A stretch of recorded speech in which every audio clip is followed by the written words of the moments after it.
लड़की balance beam पर कूद गई और उनके सामने ही अपने कैलिस्थेनिक्स का अभ्यास करने लगी, उन हरकतों को दोहराते हुए जो उसने उस रात की थीं जब वह गिरकर मर गई थी। यह स्पष्ट था कि वह एक भूत देख रही थी। जैसे ही दोनों जाने वाले थे, जमीन पर पड़ी लड़की अचानक हिली। यह वाकई डरावना था।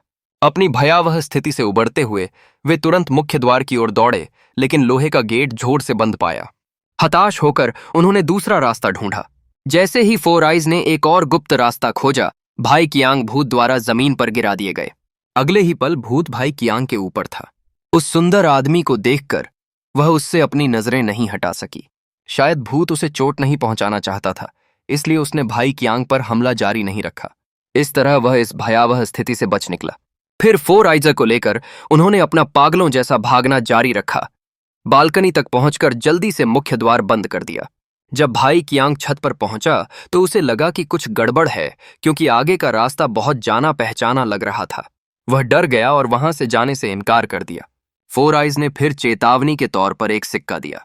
ईश्वर तुम्हारा भविष्य तय करेगा। जैसे ही उसने अपनी बात पूरी की, फोर आइज ने अपना सिक्का उछाला। जैसे ही सिक्का हवा में 88 बार घूमा, कियांग को आखिरकार एक परेशान करने वाली पिछली घटना याद आ गई। पता चला कि जिम्नास्टिक रूम के भूतिया होने के अलावा एक और भी भयानक किंवदंती थी। स्कूल की छत पर नर्क का एक द्वार। सालों पहले वह और फोर आइज यहां पौराणिक नर्क के द्वार का पता लगाने आए थे। उन्होंने सिक्का उछालकर तय किया था कि कौन पहले जाएगा, लेकिन फोर आइज हार गया। उसके पास कियांग की आज्ञा मानने और बहादुरी से नर्क के द्वार को पार करके जांच करने के अलावा कोई विकल्प नहीं था। अगले ही पल मदद के लिए एक करुण पुकार गूंजी। कियांग ने न केवल मदद करने से इनकार कर दिया, बल्कि फोर आइज को छोड़कर बाल्टी लेकर भाग गया। तब से फोर आइज धरती से गायब हो गया था। कियांग पछतावे से भर गया, लेकिन तब तक फोर आइज, जो हमेशा उसके साथ था, एक भूत बन चुका था, नश्वर अंत से परे। लाइव स्ट्रीम के दौरान वह हमेशा अकेला रहता था और फोर आइज का कियांग को नुकसान पहुंचाने का कोई इरादा नहीं था, बल्कि वह एक बार फिर नर्क के द्वार की ओर बढ़ रहा था।